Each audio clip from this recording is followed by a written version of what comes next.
अस्सलाम वालेकुम, क्या हाल चाल। उम्मीद करते हैं कि आप खैरियत से होंगे। मेरी दुआ है कि आप हमेशा खुश रहें, हंसते और मुस्कुराते रहें और इसी तरह में अपना प्यार दिखाते रहें। बिल्कुल जी, मेरा नाम मुअज़्ज़म मैं है। हूं तारिक महमूद। मेरा नाम मोहम्मद यूसुफ। तो आज हम जिस वीडियो पर रिएक्ट करने जा रहे हैं, वीडियो का टाइटल है major Goravaria explain Ajit Doval statement that India will have peace on its terms with Pakistan. जी हाँ, तो अपने शराइत के ऊपर पाकिस्तान के साथ पीस चाहते हैं बिल्कुल। अजीत डोवाल। तो वीडियो देखते हैं और अपना रिव्यू पर देंगे। कौन ऑन करते हैं जी? 1 2 3 स्टार्ट। कॉमर सीमा और दोस्तों, जिस तरह के आप देख रहे हैं मेरे साथ मौजूद है मेजर गौरवारिया साहब। मेजर साहब, सबसे पहले तो आपके वक्त का बहुत शुक्रिया। Thank you for inviting me Cheema साहब, बहुत बहुत धन्यवाद आपका। Thank you. Thank you. मेरे साहब, आज आपसे बात करनी है और वो बात करनी है कि most recently Indian national security adviser Ajit Doval साहब ने एक इंटरव्यू दिया और उसमें उन्होंने बहुत सारी बातें की, लेकिन उसमें पाकिस्तान के रिलेटेड भी एक बात थी। और वो जो उन्होंने बात की दैट वाज के जी अमन के हवाले से पाकिस्तान के साथ। तो उन्होंने कहा जी कि हम जो है ना, अमन का फैसला हम करेंगे कि कब करना है, किससे करना है, कितना करना है। तो बेसिकली दो तरह की चीज़ें हैं। एक तो होता है कि आप इस तरह की स्टेटमेंट देते हैं डोमेस्टिक ऑडियंस के लिए, इंटरनल ऑडियंस के लिए, लेकिन अजीत डोवाल साहब पॉलिटिशियन नहीं है, ठीक है। इज अ ब्यूरोक्रेट रहे हैं, टेक्नोक्रेट हैं, इज अ ब्रेन जिनको नरेंद्र मोदी साहब इस्तेमाल कर रहे हैं, यूजिंग उनकी जो माजी की सर्विसेज हैं, वो जो Indian strategic culture, Pakistan strategic culture को समझते हुए जो प्लान कर रहे हैं, सोच रहे हैं। तो इसका क्या मतलब हमें लेना चाहिए कि ये जो स्टेटमेंट डोवाल साहब ने दी, that was a tough statement in terms of peace between India and Pakistan. आपको भी ऐसे ही लगता है इस हवाले से कि जो इंडिया की जो डीप स्टेट है या जो स्ट्रक्चर, जो सिस्टम सोच रहा है, दैट इज नॉट थिंकिंग कि चीज़ें नॉर्मलाइज होने जा रही हैं। इट मीन्स कि चीज़ें मेस्ड अप हैं और जिस तरह इंडिया समझ रहा है कि हमारा जो ऊपर एज है इस वक्त इन टॉक्स और पाकिस्तान के ऊपर शायद, तो वो मेंटेन रहेगा। आप इसको कैसे एनालाइज करेंगे और अनर्थ करेंगे?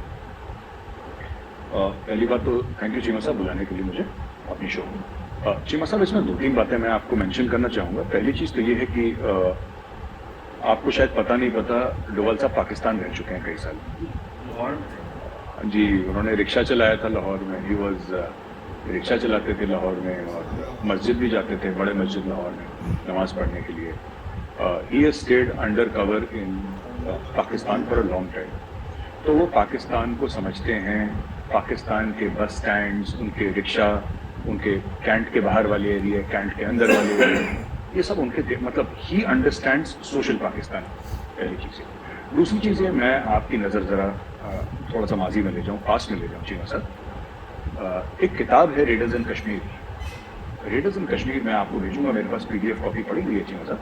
आई will send it to you. ये किताब लिखी है मेजर जनरल अकबर खान, जो कि पाकिस्तानी आर्मी के जनरल थे। उन्होंने लिखी थी कि किस तरीके से वो लीड करके लाए थे रेडर्स को, कबायलियों को, और इसमें पाकिस्तानी आर्मी जो सिविल ड्रेस में थी वो किस तरीके से ऑपरेट करी है। पाकिस्तानी एक मेजर जनरल की है किताब, मेरे पास पड़ी हुई है फ़ोन पे, मैं आपको व्हाट्सएप करूँगा, आप पढ़िएगा। It makes a very interesting reading, बड़ी बड़ी अच्छी तरीके से लिखी हुई है। ऐसा लगता है कि फिल्म चल रही है आपके, वो किताब लगती नहीं है, वो फिल्म टाइप की है, वो बहुत शानदार है। दूसरी किताब है, आपने बड़ी सुनी होगी, बड़ी मशहूर है, फ्रेंड्स ऑफ मास्टर्स, जो लिखी थी जनरल अयूब खान ने। और फिर हम बात करेंगे ऑपरेशन जिब्राल्टर की, जिसमें अखनूर के ऊपर, जम्मू एरिया में पड़ता है चीमा साहब अखनूर, और जम्मू सिटी से बहुत ज़्यादा दूर नहीं है, बहुत पास है। ये अखनूर, RS-पुरा चले जाते हैं, अखनूर चले जाते हैं, सुंदरबनी, ये सब, ये all this is very close by Jammu. और ये जम्मू के एरिया में ही जाता है, जम्मू टाउन से, जम्मू सिटी से माफ कीजिएगा, ज़्यादा दूर। आप उसके बारे में पढ़िएगा। फिर अगर मैं आपकी नज़र ले जाऊं जो ऑपरेशन चंगेज़ खान है, इसमें पाकिस्तानी मिलिट्री आर्काइव्स आप पढ़िएगा। तो इसमें से कोई इंडियन ऑथर की मैं बात नहीं कर रहा चीमा साहब। I am not talking about any Indian author, I am talking about Pakistani authors. मैं उनका रेफरेंस दे रहा हूँ, उनकी किताबों का। आप मेरे पास पढ़ी है किताब है वो। एक चौथी चीज़ है इन द लाइन ऑफ फायर, जो कि परवेज़ मुशर्रफ साहब ने लिखी थी। अच्छा, इसमें से आपके दो तो आर्मी चीफ थे, अयूब खान साहब और परवेज़ मुशर्रफ साहब, और साथ में वो प्रेसिडेंट भी रह चुके हैं। Major general Akbar Khan, that time he was a very senior officer. उस जमाने में मेजर जनरल तो वेरी सीनियर, अब even now they are senior, but उस जमाने में थोड़ा सा क्या है कि उतने लेफ्टिनेंट नहीं हुआ करते थे। तो अगर आप ओवरऑल देखें, मैं डोवाल साहब की जो चीज़ है जो उन्होंने बोली, उनके बयान का ना एक हिस्ट्री है, उसको जारहाना बयान की तरह ना देखा जाए, उसको एक कॉन्टेक्स्ट में देखा जाए कि कॉन्टेक्स्ट क्या है। हर समय पाकिस्तान हैज़ डिक्टेटेड कि कब जंग होगी और कब अमन होगा, बहुत पहले से, आज की बात नहीं है। और मैं आपको किताब का हवाला दे रहा हूँ, जैसे कि मैंने आपको ऑपरेशन जिब्राल्टर के बारे में बताया, और इसमें पाकिस्तानी मिलिट्री आर्काइव्स में अगर आप जाके पढ़ेंगे, जो पाकिस्तान में खुद लिखे हैं, उसमें देखिएगा ये ऑपरेशन चंगेज़ खान जो कि 2 दिसंबर को लॉन्च हुआ था और 11 एयरफील्ड्स पे इंडिया के अटैक हुआ था 1971 की जंग के तहत। हालात उससे पहले खराब हो चुके थे चीमा साहब, वो जंग तो तब शुरू हुई नॉर्मली, हालात उसके पहले काफ़ी खराब हो चुके थे, 1-1.5 साल 2 साल से खराब चल रहे। कारगिल का मैंने आपको हवाला दिया है, लाइन ऑफ फायर। तो क्या है कि इंडिया को हर समय ऐसा लगा है कि जब पाकिस्तान का मन चाहता है पाकिस्तान जंग छेड़ देता है, जब पाकिस्तान का मन चाहता है पाकिस्तान अमन की बात करता है। अगर आप 26/11 का देखें, जो इंडिया के लिए बहुत ही दर्दनाक हादसा रहा, एक टेररिस्ट अटैक था, उसमें पाकिस्तान के अंदर 3 FIR फाइल हो चुके हैं। Pakistanis have themselves file FIR against 26/11, वो पाकिस्तान के अंदर के FIR है। डोवाल साहब ने जो बात करी, he spoke with a historical perspective कि जब पाकिस्तान की मर्जी होती है पाकिस्तान जंग छेड़ देता है, जब पाकिस्तान की मर्जी होती है पाकिस्तान अमन की बात करता है, और बिना प्रोवोकेशन के जंग। अगर भारत पाकिस्तान को छेड़े तो मुझे बात समझ में आती है कि साहब इंडिया ने कोई हरकत करी, मिलिट्री हरकत करी और पाकिस्तान का मुंह तोड़ चला, ये बात मुझे एज ए ह्यूमन बीइंग समझ में आती है। कारगिल के लिए तो कोई वो नहीं था, जब कारगिल पे मुशर्रफ साहब चढ़ दौड़े थे, तो कारगिल के लिए तो कोई ऐसा नहीं था कि कारगिल में इंडिया ने कुछ छेड़ा था। हमारी तो ट्रीटी थी, 19 मैप्स थे, आपने भी साइन करे, हमने भी साइन करे, वो मैप साइन करके हम लोग चुपचाप बैठे थे। 1999 में पाकिस्तानी फौजें कुछ नीचे गई, कुछ ऊपर रह गई, बाकी ऊपर आए। ये बोला गया कि मुजाहिदीन है, हम लोगों को नहीं पता, कश्मीरी फ्रीडम फाइटर्स हैं, कोट अनकोट। उसके बाद ये कारगिल की जंग शुरू हुई। पहले पाकिस्तान ने मना करा कि हमारे बंदे ही नहीं है, फिर बाद में कैप्टन कर्नल शेर खान को और काफ़ी लोगों को उन्होंने गैलेंट्री अवार्ड्स भी दिए, और फिर बैरियर्स भी हुए, जिसकी वीडियो पूरी मौजूद है।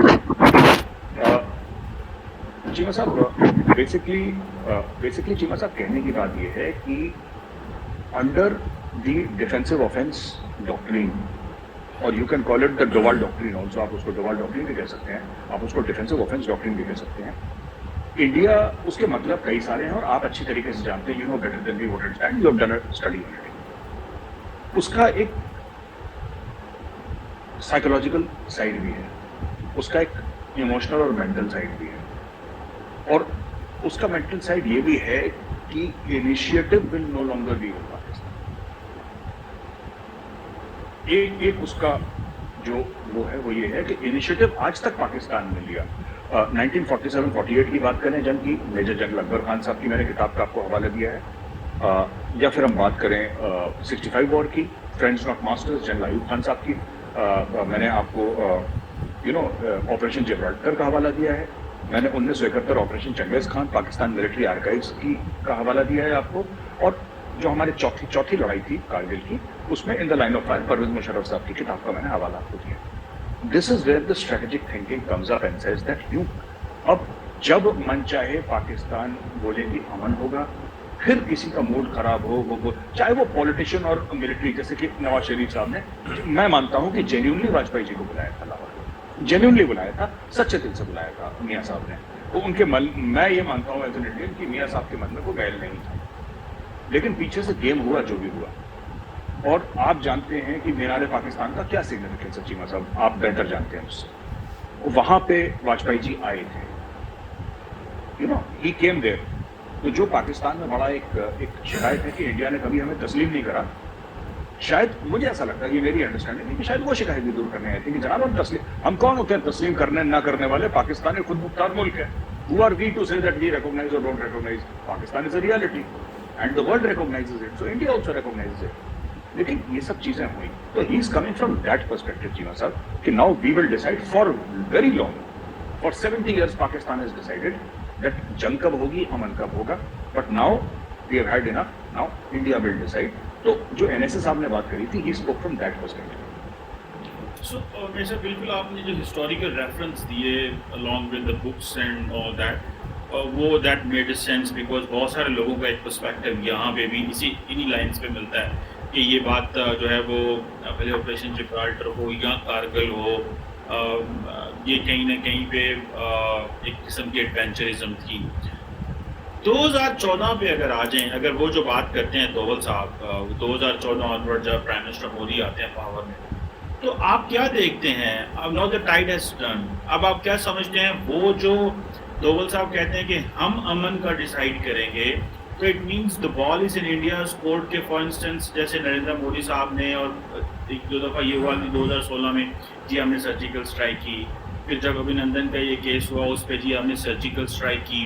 तो ये जो चीज़ है इसको आप कैसे देखते हैं? बिकॉज मुझे इस चीज़ की अंडरस्टैंडिंग है, जब हम स्ट्रेटेजिक स्टडीज़ पढ़ते थे तो हम ये पढ़ते थे कि भाई there is a possibility of a limited scale war under a nuclear overhang. हम हमेशा ये हमें एक स्टेटमेंट हमारे स्कूल में पढ़ाई जाती थी, स्कूल ऑफ पॉलिटिक्स में जहाँ मैं पढ़ता था, इंटरनेशनल रिलेशंस, हमारे जो प्रोफेसर्स होते थे। तो अभी क्या पॉसिबिलिटी है? आप क्या समझते हैं ये जो सर्जिकल स्ट्राइक वाले डायलेमा है? बहुत सारे लोगों ने कहा पॉलिटिकल गेन्स के लिए है, बहुत सारे लोगों ने कहा कि नहीं वाकई इंडिया विल, जिसे कहते हैं ना, किसी ने कहा हॉट परसूट, हालांकि हॉट परसूट वाली टक्कर इंडिया में लगती नहीं थी यानी। सो आप कैसे देखते हैं मेजर साहब कि ये जो टर्न है कि अब इंडिया जो है अगर वो लाइन ऑफ एक्चुअल कंट्रोल को वायलेट करता है, वो इंटरनेशनल बाउंड्री को वायलेट करता है, तो आप क्या समझते हैं ये जो एडवेंचरिज्म होगी, या जो इंडिया कहता है जी कि हमारा ये हक है कि अगर लेट्स से हम वहाँ पे अटैक करना चाहते हैं, तो डू यू सी कि फिर ये तो वो जो लिमिटेड स्केल वॉर वाली बात है वो तो उसकी तो possibility that is on the cards.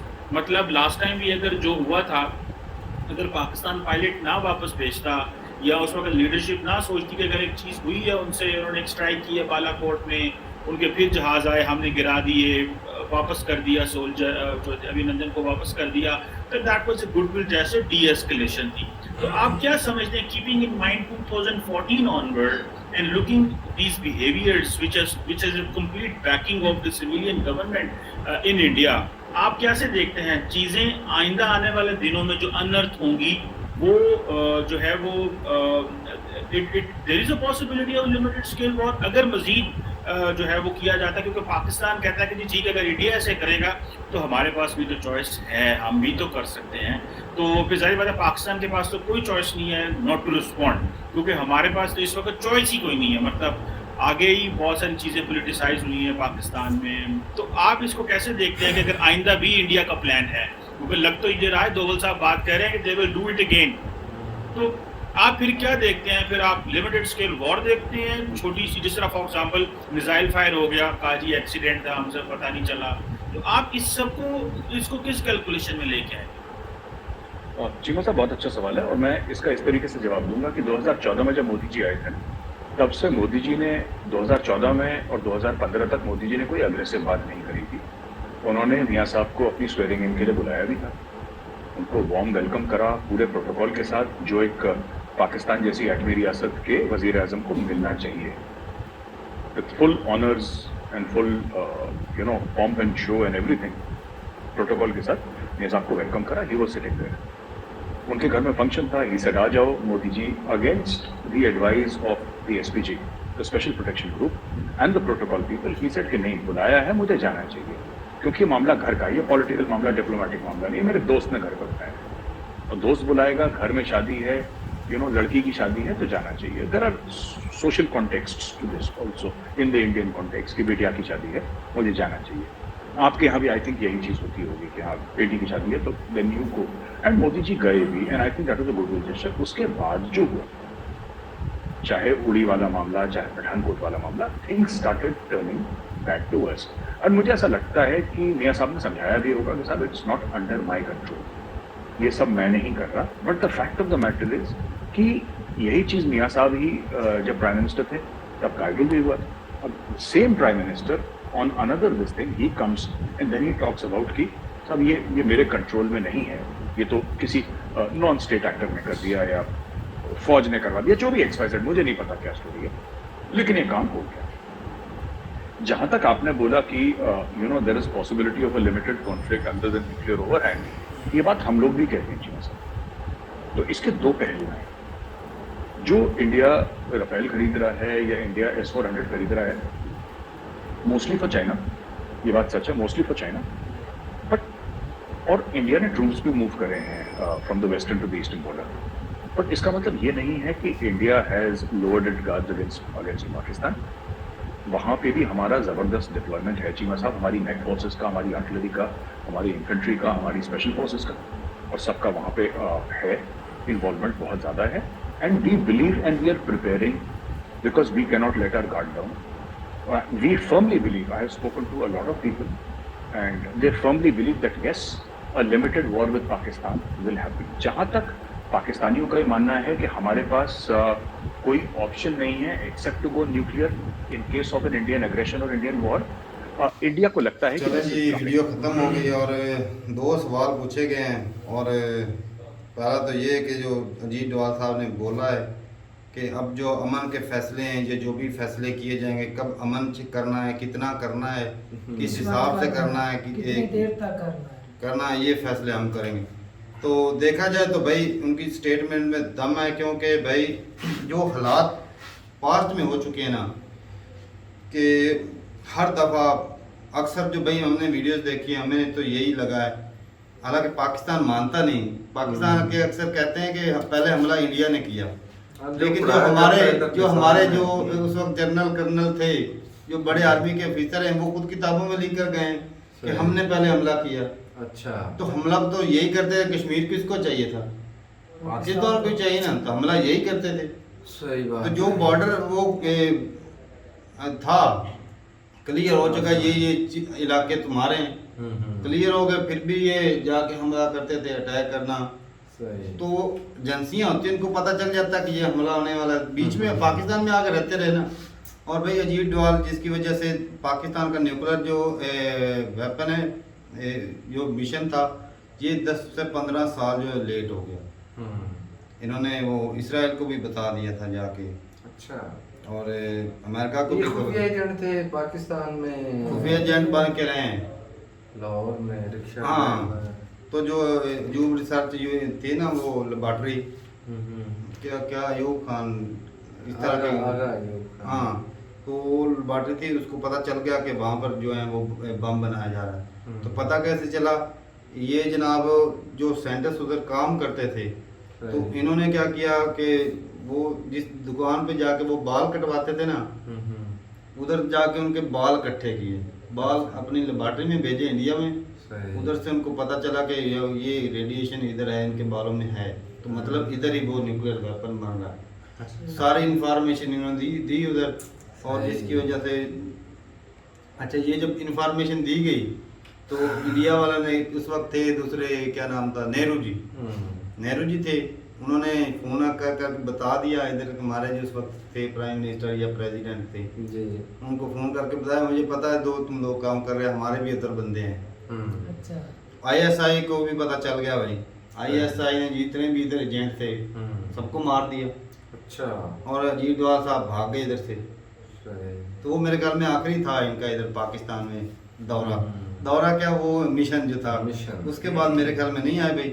और बाकी भाई अजीत डोभाल की जो बात है ना, वो इसलिए सच है, एग्री करता हूँ, क्योंकि हमले हर वक्त जो है वो हर दफ़ा पाकिस्तान पहले करता रहा है, जब चाहते थे अमन की बात कर रहे थे, जब चाहे वो अटैक कर लेते थे।